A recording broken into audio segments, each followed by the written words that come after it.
pastor Ricardo Maia, para que aqui esteja. A gente tem que aproveitar o tempo e dar bastante tempo para ele, né?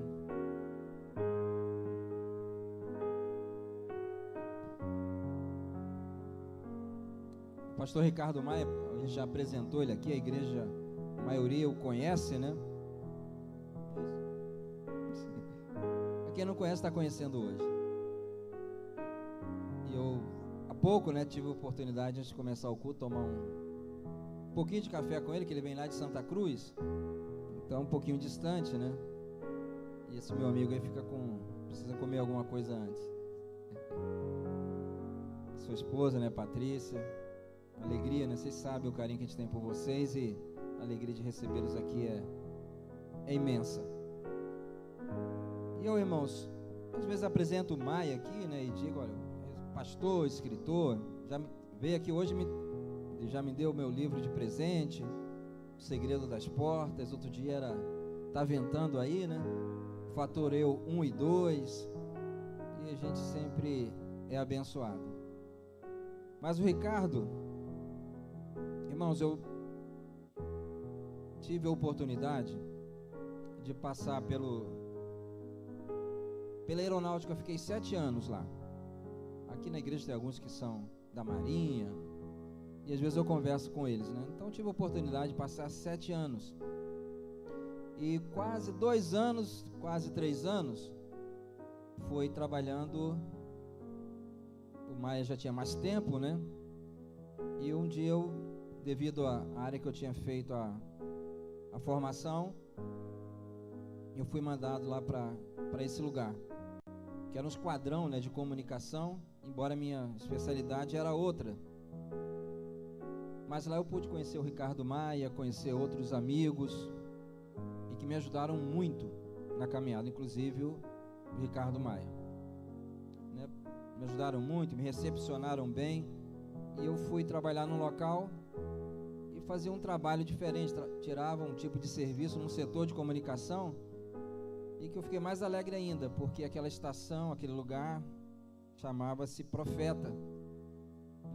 E toda vez que alguém, uma embarcação, uma aeronave ou alguém de outro lugar chamava, e eu estava de serviço, eu tinha alegria de responder como profeta, né? Porque eles chamavam profeta, profeta, profeta, e eu respondia, profeta na escuta.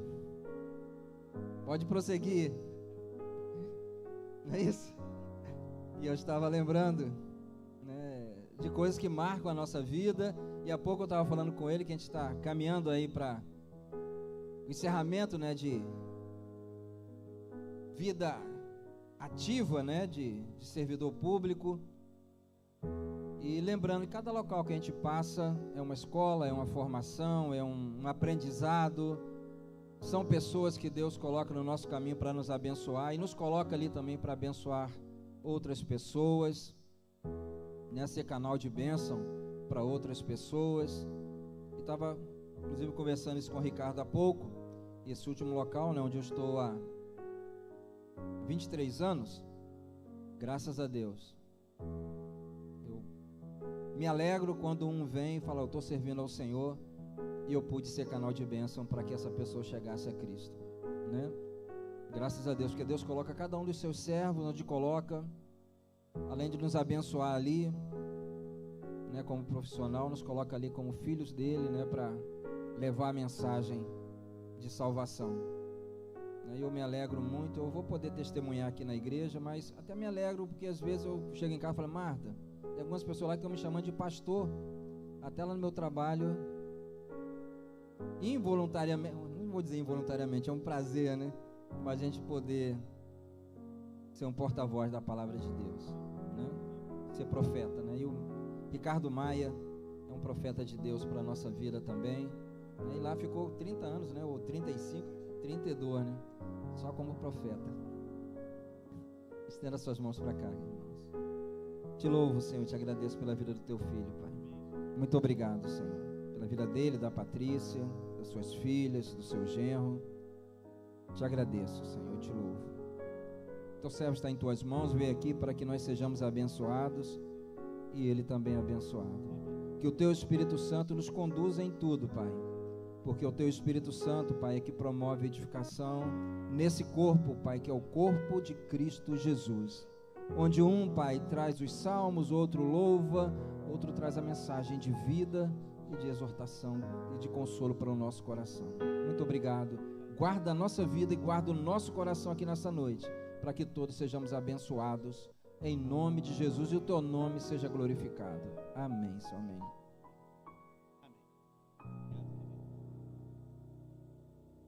Louvado seja o nome do Senhor, amém? O Marco é bênção na minha vida. E eu tenho podido compartilhar isso, né? Até hoje, né? Todos esses anos a gente consegue manter esse vínculo. Uma vez eu tive... Você já teve crise? Quem aqui já teve alguma crise? Levantou, irmão? Que bom, pensei que era só eu. Já. Uma vez eu tive uma crise e queria sair da Força Aérea. Falei, vou sair daqui, vou dar um chute nisso aqui, vou... E tinha um pastor que frequentava a nossa união evangélica, e depois do culto eu sentei com ele e falei assim, pastor, eu quero ir embora daqui. Eu estava com 15 anos de serviço. Isso aqui é meio complicado, é meio difícil, o militarismo tem umas injustiças, né? Aí ele olhou para mim e falou assim, Maia, se chegar um pastor lá na guarda, com Bíblia, e ele falar assim, eu quero entrar aqui para pregar o evangelho, ele vai conseguir? Vai? Não vai entrar. Aí eu falei, não, ele não vai entrar. Então, por isso que Deus levantou você aqui dentro. Isso é para você. Onde você trabalha, onde você estuda, Deus levantou você lá para fazer aquilo que se um pastor chegar lá, ou um pregador, ou um evangelista, não vai conseguir fazer. Você recebe essa palavra? Amém? Louvado seja Deus. Eu perguntei quem teve crise, né? Vocês já me responderam, e agora eu queria explorar o tema. O que fazer em tempos de crise? O que a Bíblia me ensina a fazer em tempos de crise? Crise pessoal, seja a crise que for. Crise só dá em quem está vivo. Amém? Porque às vezes a gente se culpa por estar em crise. A gente acha que a nossa fé não está valendo, que Deus esqueceu da gente, mas não é verdade. O que fazer em tempos de crise? Eu separei um texto conhecido dos irmãos, está no livro do profeta Isaías, capítulo 6. A água aqui é minha? Está ungida?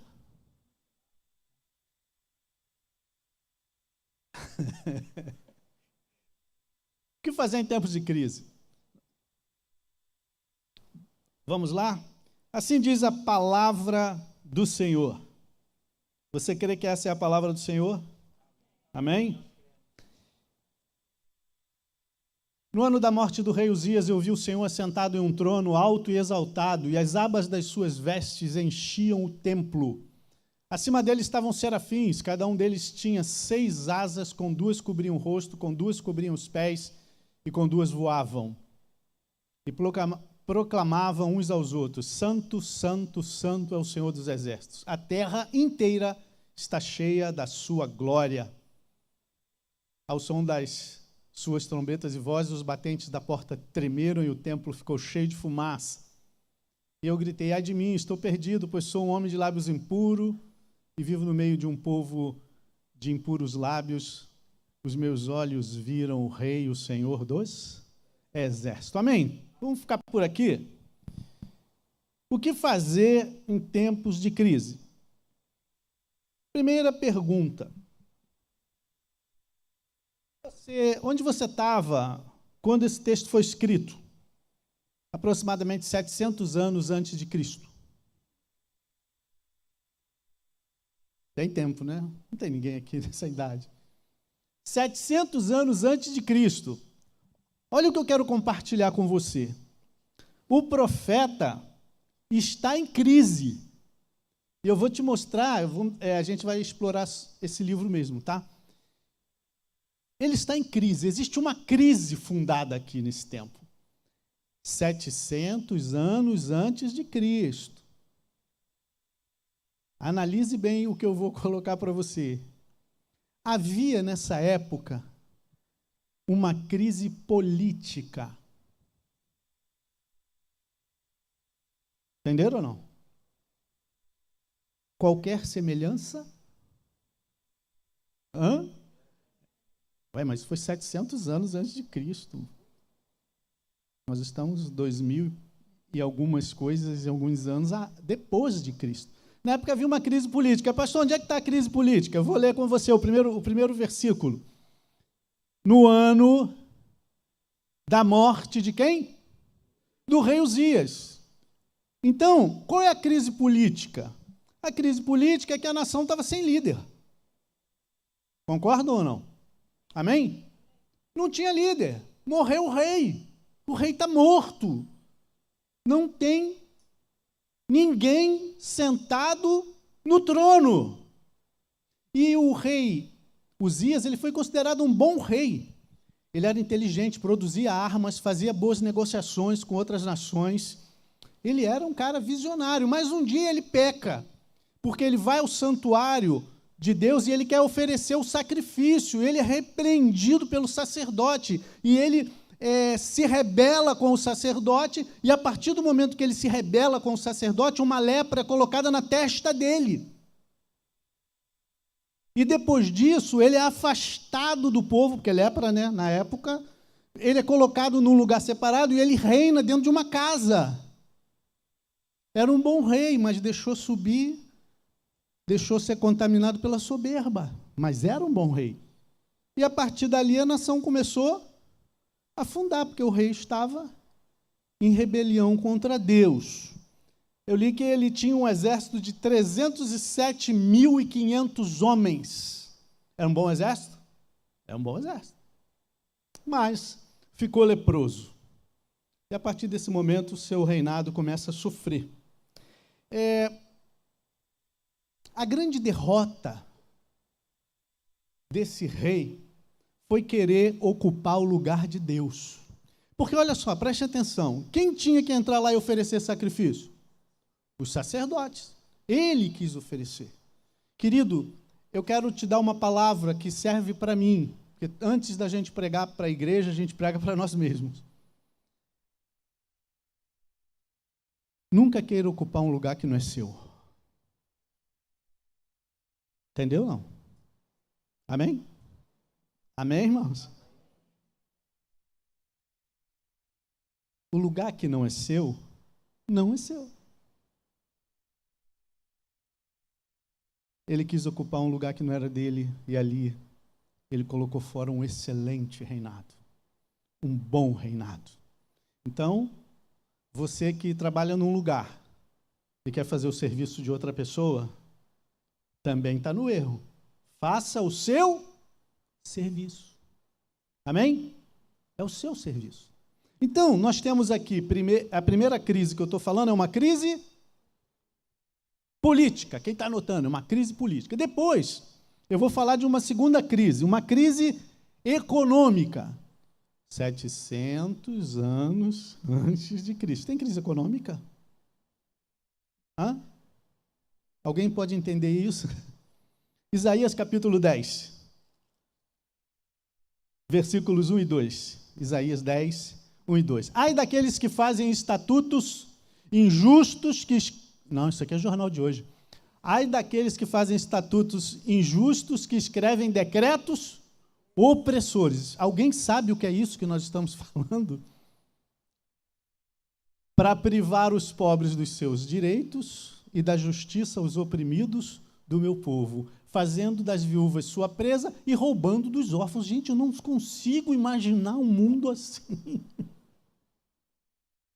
Eu não estou aqui, por favor, eu não estou aqui falando de política, não estou aqui falando de esquerda, de direita, eu estou falando de governos, porque isso não é característica de A, B ou C, isso é governos. Ai deles, havia uma crise onde as pessoas eram lesadas, onde viúvas eram lesadas, crianças eram lesadas, leis injustas. Entenderam ou não? Eu li que 50% da riqueza do planeta está na mão de 1% da população. Havia miséria, injustiça. Após o pecado do rei, o povo perece. E a Bíblia diz que a soberba leva à ruína. Leis que oprimem. Tem certeza que isso foi há 700 anos? Antes de Cristo. Você vê como a Bíblia ela é a palavra de Deus. E para você ver que isso é antigo. Isso não é coisa de Lula, não é coisa de Bolsonaro, não é coisa de Fernando Henrique. Isso é antigo. Isso faz parte da raça humana, privilégios, né? E a crise econômica foi afundando o reino. Porque não havia felicidade. Então, eu já conheci 2 crises. Política e... Agora eu vou te falar de uma terceira crise. Crise moral. Isaías 5, tudo em Isaías, tá? Olha. Isaías 5, 20. Crise moral. Isaías 5, 20. Vocês vão falar assim, poxa, pastor, isso aí é... Eu vi isso aí no jornal da Band, no jornal da Globo. Ai dos que chamam... Ai dos que mal chamam bem, e ao bem, mal, que fazem das trevas luz, e da luz, trevas, do amargo doce, e do doce... Alguém consegue visualizar isso nos dias atuais? Eu tenho certeza que você já olhou para alguém e falou assim, no meu tempo não era assim. Tem já? Já ou não? Ou é só a gente que tem mais de 60 que fala isso? No meu tempo não era assim. No meu tempo, minha mãe falava assim para mim, não fica na rua até tarde que a polícia vai passar e vai te prender por... Quem lembra? Vadiagem. Vadiagem. Tá à toa. Né? Tinha uma música que falava, estava à toa na vida e o meu amor me chamou para ver a banda passar. Ia ser preso. Ia ser preso. Aí hoje as pessoas dizem assim, não pode prender ninguém por vadiagem, porque não tem emprego para todo mundo. E detalhe, quando você era preso por vadiagem, você ia para o DOPS, que era lá no centro do Rio, raspavam tua cabeça. Aí quando você voltava para casa de cabeça raspada, todo mundo sabia que você tinha sido preso. Hoje já raspam a cabeça antes.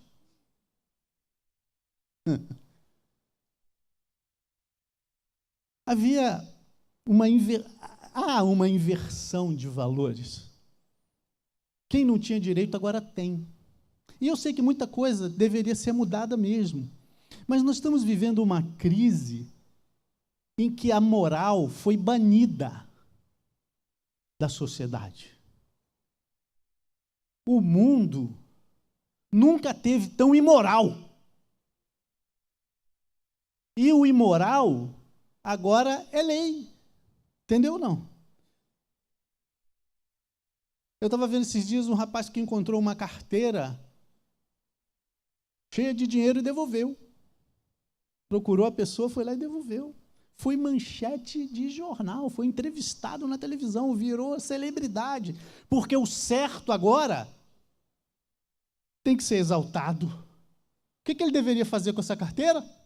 Devolver. Ele fez o que era certo, ganhou destaque, foi para a mídia.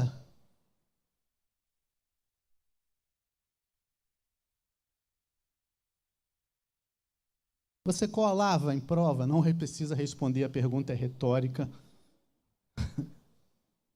Não precisa. Hoje não precisa colar, bota um ponto eletrônico, né? Alguém passa a informação para você. A lei hoje, ela é em nome da tolerância. Né? Tudo tem que haver uma tolerância.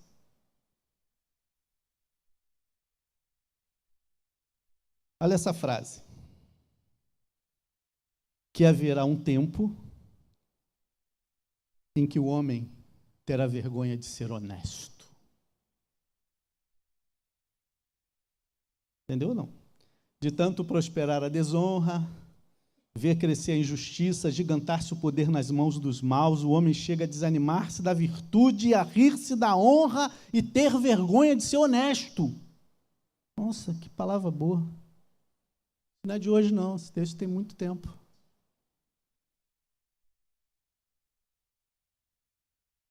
Levar coisinha do trabalho para casa hoje já não é pecado, não é roubo.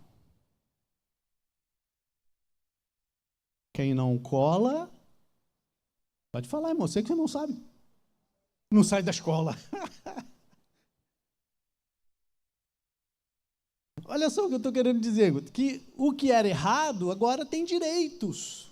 Você tem uma quantidade de maconha que você pode carregar que você não vai ser preso. É lei. 700 anos antes de Cristo. O que era certo passou a ser errado, o que era errado passou a ser certo. Está aqui, ó. Chamam o mal de bem e o bem de mal. Crise moral.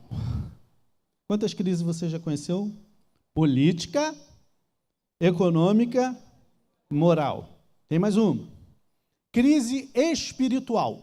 Não, isso a gente não tem hoje. Né, irmãos? Ou tem? Isaías 1:3. Aí mesmo. 1:3.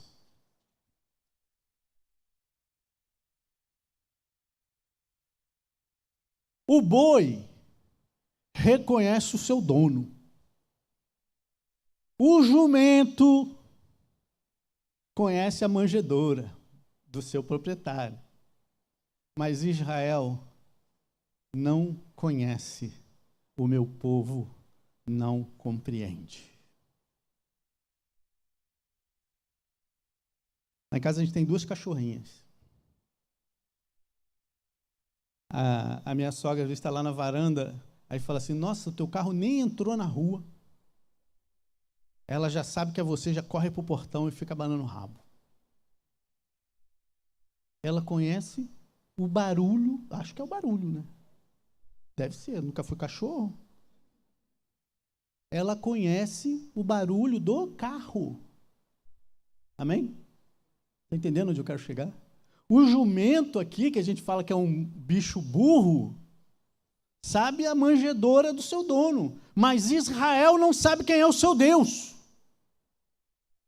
E dentro do mundo de hoje, muitas pessoas estão na igreja, estão igrejados, estão vivendo um evangelho, mas não conhecem o Senhor. E a Bíblia diz que o meu povo perece por não ter conhecimento.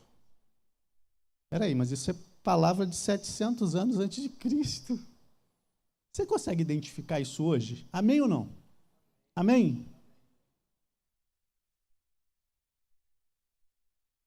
A coisa está muito complicada. Você que é um músico, né? Eu sei que aqui não tem isso. Mas às vezes o músico, porque está na igreja, ele tem que cantar absurdos, tocar absurdos, que ele sabe que aquilo não tem nada a ver com a saia que fica balançando. Já viu? Tem uma música aí que estão falando que no culto a saia balança. Existe vou dizer assim, uma onda que quer pegar o evangelho e adaptar o evangelho à nossa realidade, não nós que temos que nos adaptar e viver segundo o evangelho. Aí vem para a igreja, a gente estava conversando, né? Aí vai embora. Por que vai embora? Vai embora. Aqui fala muita verdade. Eu li uma vez que evangelho é quando a minha vontade se choca na vontade de Deus e a vontade de Deus tem que prevalecer. Amém? Eu tenho vontade? Você tem vontade? Temos. Mas quando a gente encontra com Deus, acabou a minha vontade. Porque a vontade dele é boa, perfeita e agradável. A gente conhece tudo, a gente conhece de TI, agora tudo letra, né? TI, IA, já viu? Tem que saber letra agora, né? TI, IA, né? Eu peguei uma letra minha, mandei para um programa de IA. Pegou a letra e fez uma música com voz, com tudo. Falei, os músicos estão desempregados. Ainda coloquei música de Ricardo Maia. Entendeu, não?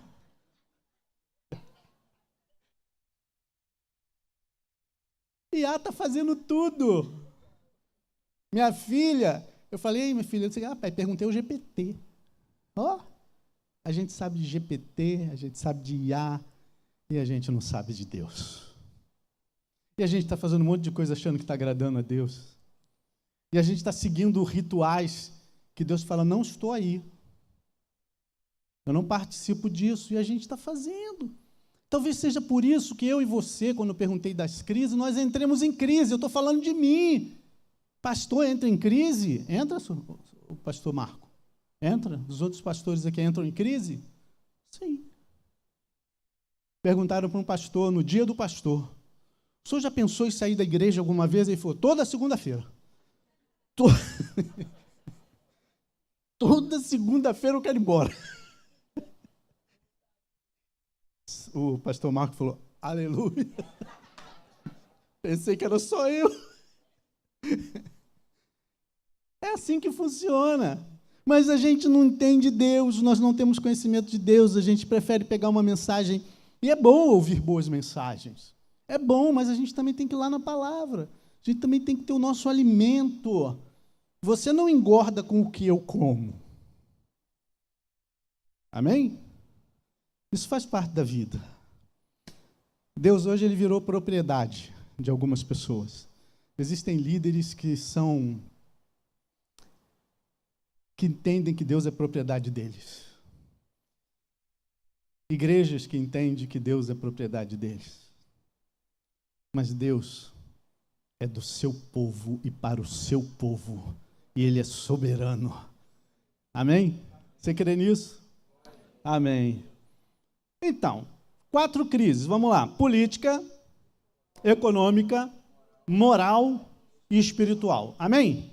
Mas o tema da mensagem não é esse. O tema da mensagem é o que fazer em tempos de crise. Por acaso, esses 700 anos antes de Cristo parece com o de hoje? Amém? Então a gente vai poder pegar a mesma carona aqui na palavra do profeta. Como sair desses tempos de crise? Vou voltar lá, Isaías 6. Vamos sair. No ano em que o rei Uzias morreu, era um bom rei? Era um bom rei. Eu vi o Senhor assentado num trono, em um trono alto e exaltado. E as abas das suas vestes enchiam o templo.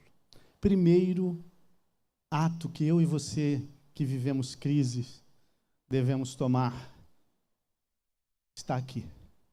Ele viu o Senhor aonde? Num alto e sublime trono. Estudiosos dizem, pesquisa, que Isaías tinha um parentesco com o rei Uzias. Entendeu? De repente era um ministro, chefe da casa civil, tinha um parentesco. Mas a primeira coisa que ele fez após a morte do rei foi olhar para cima. Você entendeu ou não? Amém ou não? Porque talvez ele estivesse olhando muito para o rei, na mesma altura dele. E agora ele olha para cima. Olhei para cima e vi o Senhor assentado em um trono, porque embaixo não tinha ninguém no trono. Sabe o que a conclusão que eu tiro disso? Que o trono lá em cima não está vazio. Se aqui embaixo alguém morreu, uma esperança morreu, um casamento, um relacionamento morreu, olhe para cima, porque lá em cima tem alguém sentado no trono. Lá em cima tem alguém que nunca perde a majestade. Alguém que controla todas as coisas. O trono não está vazio. Evangelho de Lucas, no capítulo 1,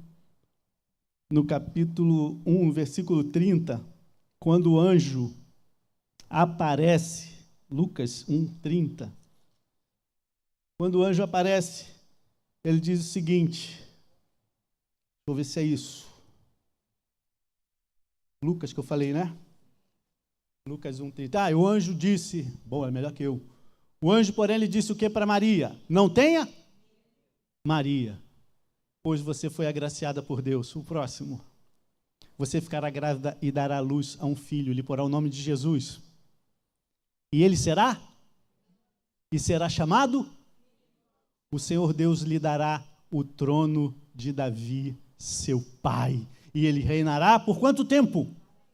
Sobre o povo de Jacó. E o seu reino, fale comigo, jamais terá fim. Aleluia! Não tem o risco dele ter saído, de alguém pedir o impeachment dele, porque o reino dele nunca terá fim, e assim é sobre a minha e a sua vida, eu acredito nisso. Deus está no controle de tudo. Deus não perde o controle. E nas crises a gente acha que Deus abandonou a gente. E nas crises a gente esquece que Ele está sentado num alto e sublime trono. E por mais que a terra esteja desse jeito, Ele reina. Tudo está sob o controle dEle. Porque o reino dEle não terá fim. Tem uma história judaica que eles contam entre os judeus, que diz que quando Deus criou o mundo, é uma história, tá? Vou falar que eu falei que isso está na Bíblia. Deus criou o mundo, criou o homem, botou o homem lá e fez tudo certinho. E ele falou assim, eu preciso mandar alguma coisa para regular eles, para eles não fazerem coisa errada. E mandou a justiça. E a justiça veio para a terra. Errou, pagou, né? Justiça não é assim? Condenado é condenado. E mandou a justiça. Só que a coisa ficou muito difícil, porque o homem só não entendia isso. E Deus falou para a justiça, olha, eu vou mandar a misericórdia agora. Aí a justiça ficou chateada, né? Falando, se mandar misericórdia, a justiça perde o efeito. Amém ou não? A gente só está vivo pela misericórdia, né, irmãos? Porque pela justiça estaríamos todos condenados. Não é isso que a Bíblia diz? Todos pecaram e destituídos estão da glória de Deus. E mandou a misericórdia. Aí a justiça ficou chateada. Eu não tenho que dar misericórdia a nada, porque eu sou a justiça. Errou, paga. E diz que a misericórdia, e diz que a justiça ficou tão chateada que pegou a misericórdia e falou assim, tá bom, então vai. Pá, mandou a misericórdia lá de cima. Quando a misericórdia bateu no chão, espatifou. E ficou lá, cheio de pedaços de misericórdia. E o judeu costuma dizer que quando nós erramos, pecamos, perdemos estímulo, estamos em crise, a justiça vem e fala, é porque você é pecador, é porque você é isso, é porque você é aquilo. Aí sabe o que o homem faz?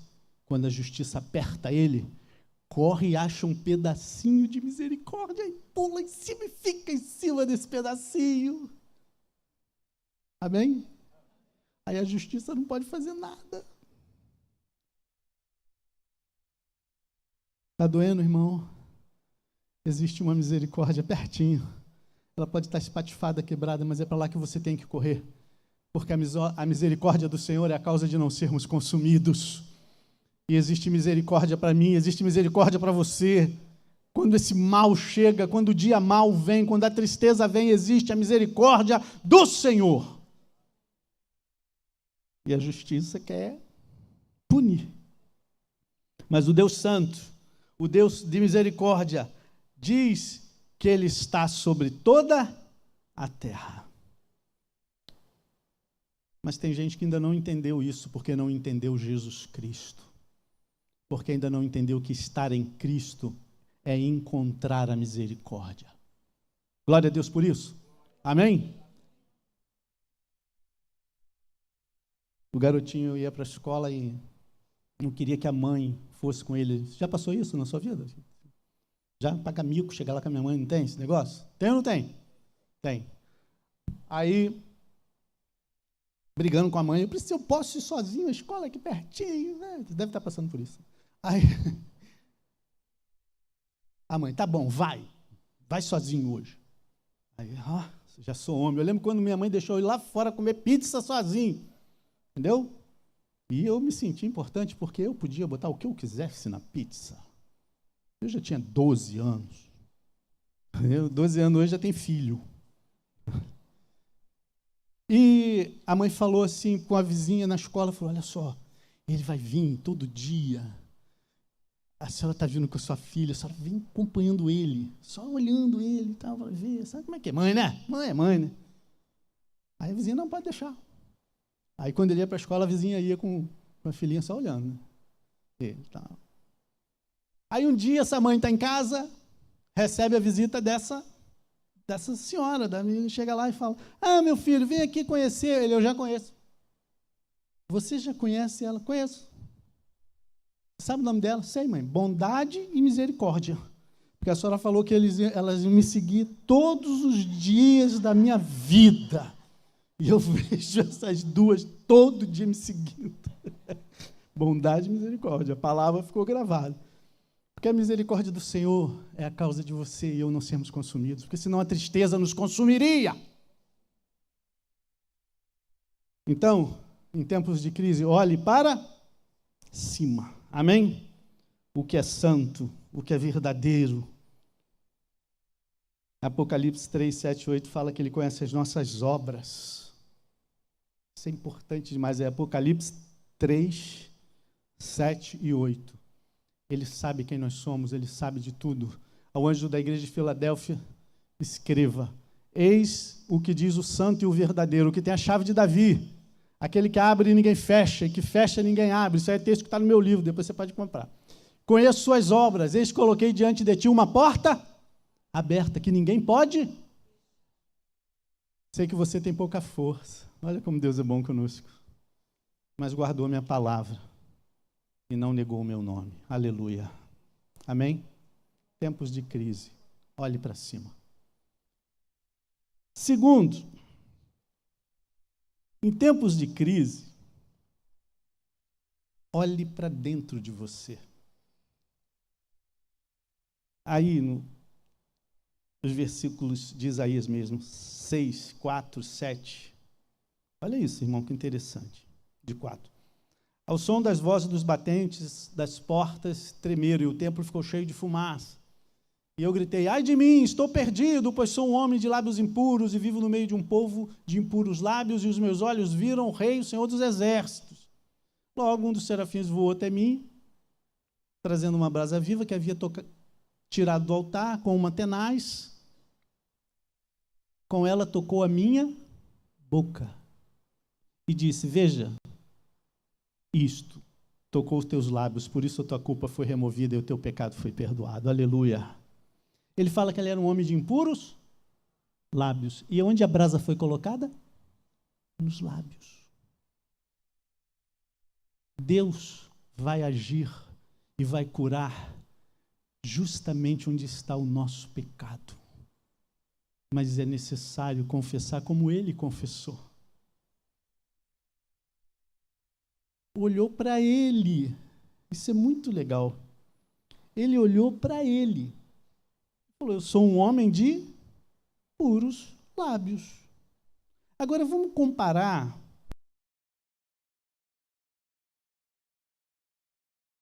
a partir do 18.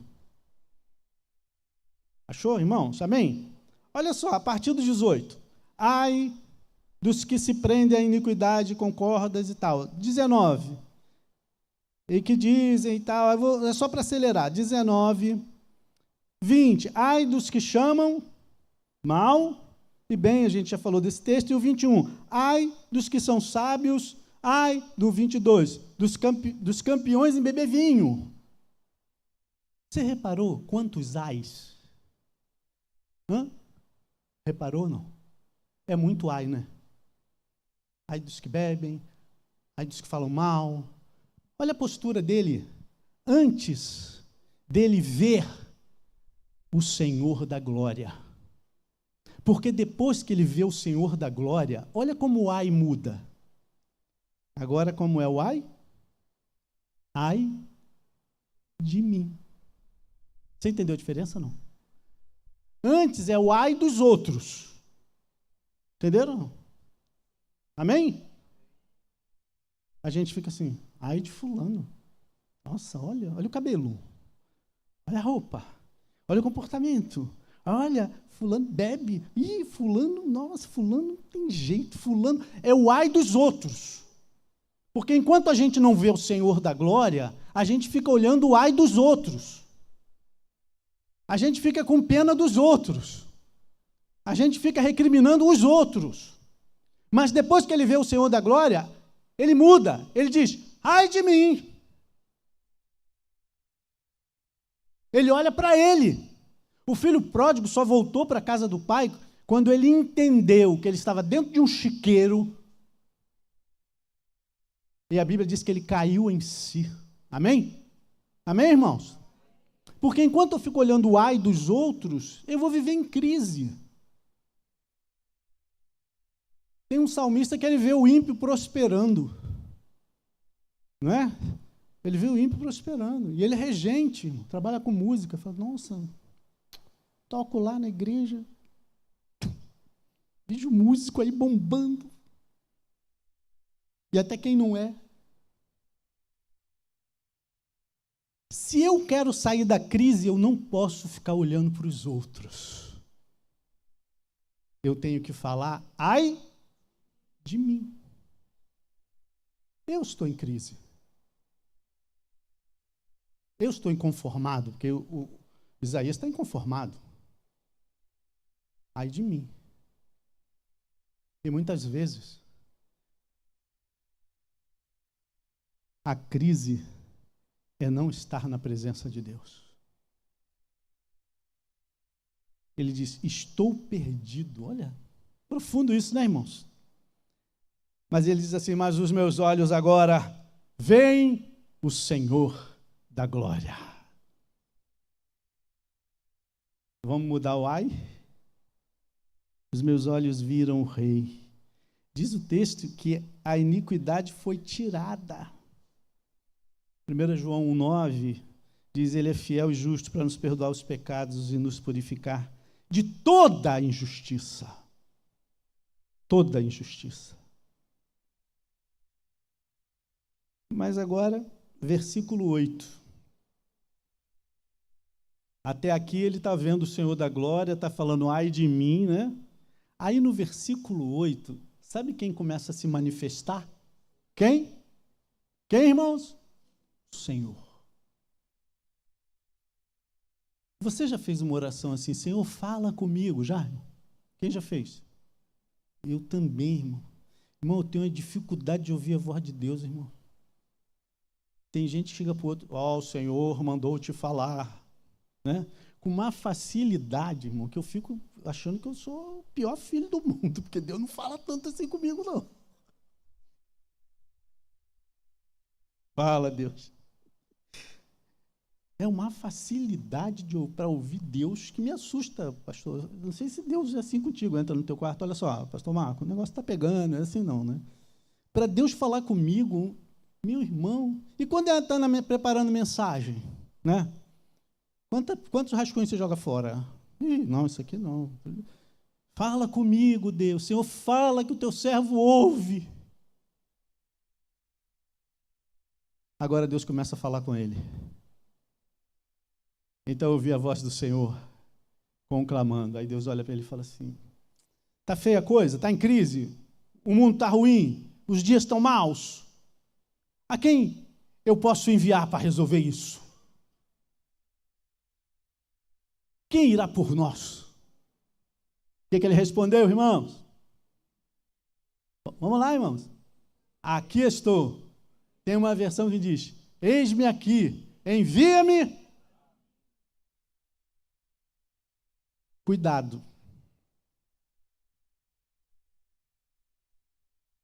Você já viu na Bíblia quando a palavra de Deus diz assim que Deus falou assim, rogue ao Senhor da seara para que mande mais ceifeiros. Conhece essa passagem? Já viram? E eles oram para Deus mandar mais gente para ajudar, né? A gente está sempre pedindo ajuda. Nunca está bom. Grande é a seara, poucos os ceifeiros. Depois você vai para casa, você vai ver esse texto, e você vai ver que depois que eles oram para o Senhor da seara mandar ceifeiros, sabe o que acontece? Eles saem evangelizando. Sabe o que eu quero dizer? Que a resposta da minha oração pode ser eu mesmo. A quem vou enviar? Você, seu jumento, é você. Você quer que eu mande alguém de outro país fazer a obra que você está fazendo aí dentro do quartel e você quer sair? É você. O maior perigo da oração é ser respondido. Você ora, ai Senhor, faz um milagre. O milagre é você. Senhor, quem que vai salvar meu patrão? Você que vai pregar para ele. Como que eu vou pregar para ele? Eu nem tenho acesso a ele, não tem problema. Para de levar as coisas para casa da empresa que ele vê na câmera, você dormindo no celular. Fala, Deus.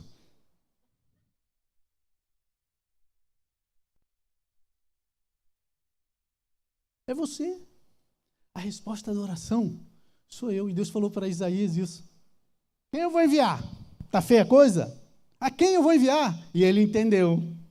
Porque ele já estava com os lábios purificados, o seu pecado tinha sido perdoado. E o que ele respondeu?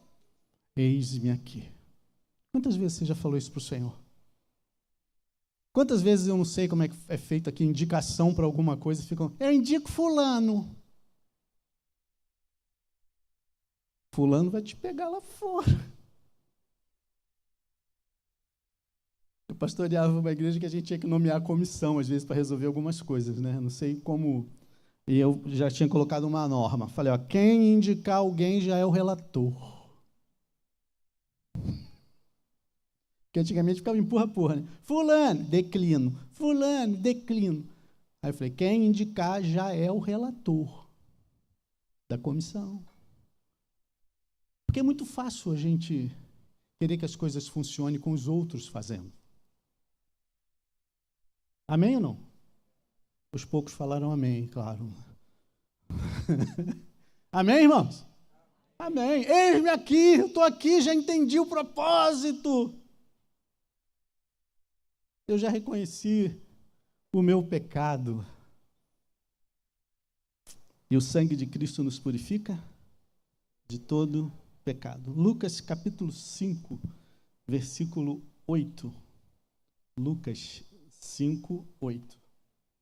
Simão Pedro,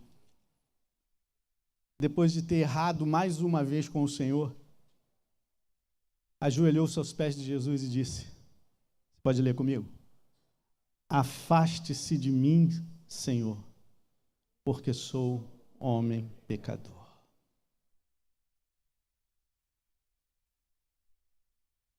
É difícil a gente ser confrontado com um Deus santo, com um Deus puro, com um Deus que não erra. É muito fácil a gente entrar em contenda, em disputar razão. Mas com Deus ele diz assim, apresenta as tuas razões para que eu possa te justificar. Não temos como justificar nossos erros diante de Deus. E Pedro, ele disse, sai de mim porque eu sou pecador. Não faça isso. Porque Jesus quer estar perto do pecador. Amém? Jesus caminha com o pecador. E ele diz que eu vim para pecadores. No 5:31, é Lucas 5:31. Deixa eu só conferir. Jesus disse, não são os que têm saúde que precisam de médico, mas sim, quem? E o 32? Completa. Eu não vim chamar justos, mas pecadores ao arrependimento. Aleluia. Amém? Você só vai ao médico quando você sabe que está doente, que está precisando de alguma coisa, né? Ninguém chega no médico, oi, o que você veio fazer aqui? Ah, vim ver o senhor, estava com saudade. A gente só vai ao médico porque está doente. E se você está sofrendo a crise dos dias atuais, como eu sofro, como muitos sofrem, olhe para o alto.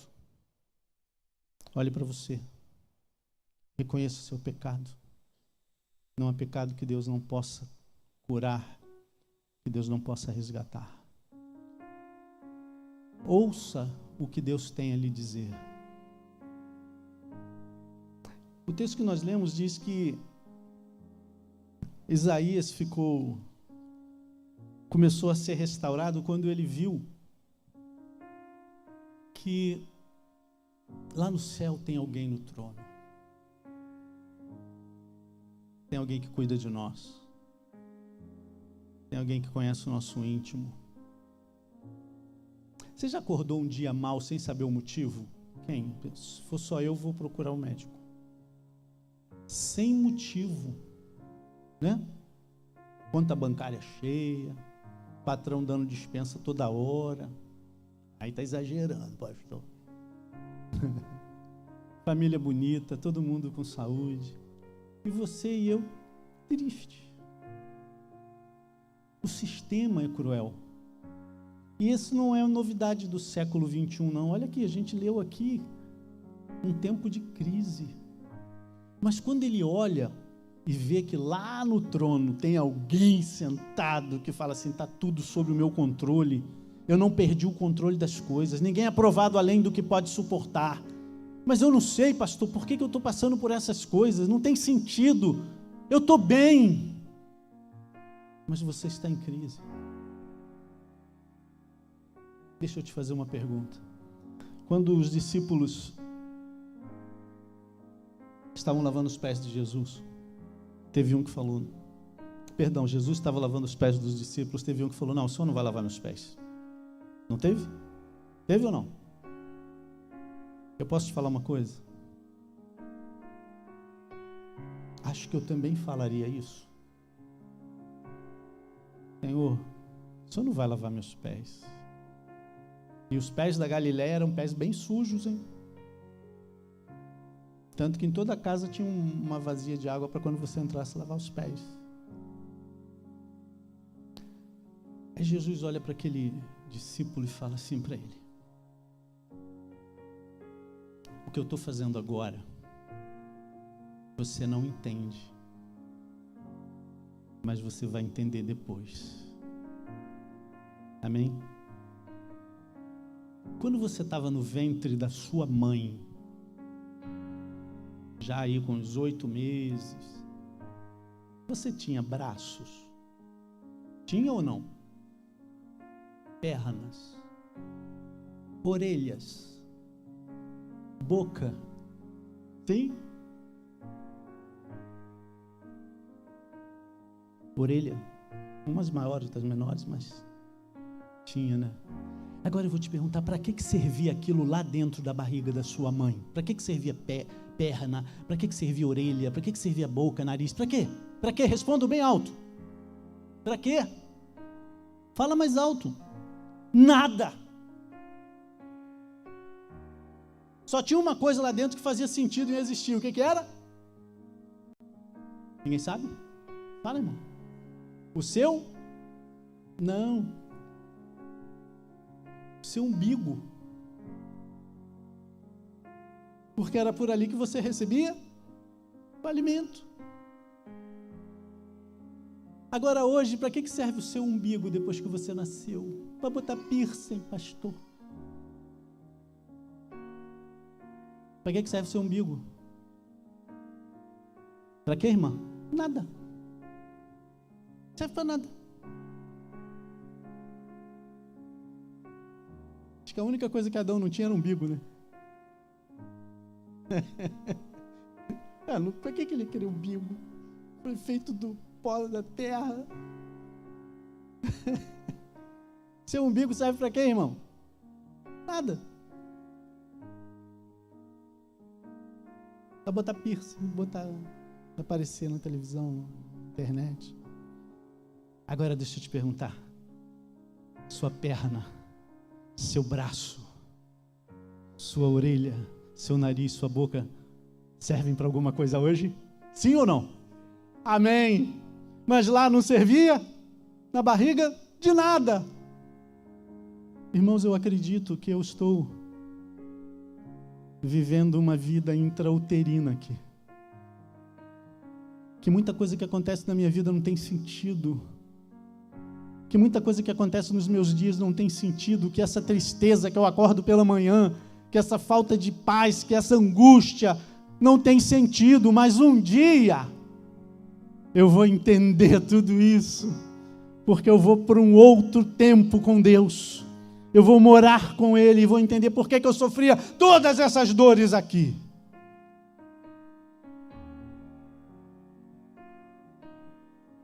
Tem muita coisa que não faz sentido. Mas lá em cima tem alguém no trono. Você crê nisso? Amém? Criei meu filho com todo carinho, com todo zelo. Ele hoje está me dando tanta tristeza. Um dia você vai entender. Mas olhe para cima. Olhe para você. E reconheça o seu pecado. Se essa palavra foi frutífera na sua vida, eu quero orar por você. Aí onde você está. Só vou te pedir que fique de pé. Eu tenho que ficar, com o coração se crê para a justiça e com a boca se confessa para a salvação. Quero orar por você. Você pode ficar de pé se essa palavra serviu para você? Deus te abençoe. Deus te abençoe. Deus te abençoe. Eu não sei o que você está passando, mas Deus sabe. Viva um novo tempo. Olhe para cima. Porque se a gente olhar para a terra, a gente sucumbe.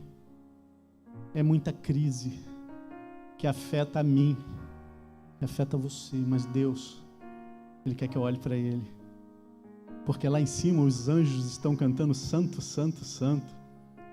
É o Senhor. Ele é o Deus que cuida de nós. Quero orar pela sua vida.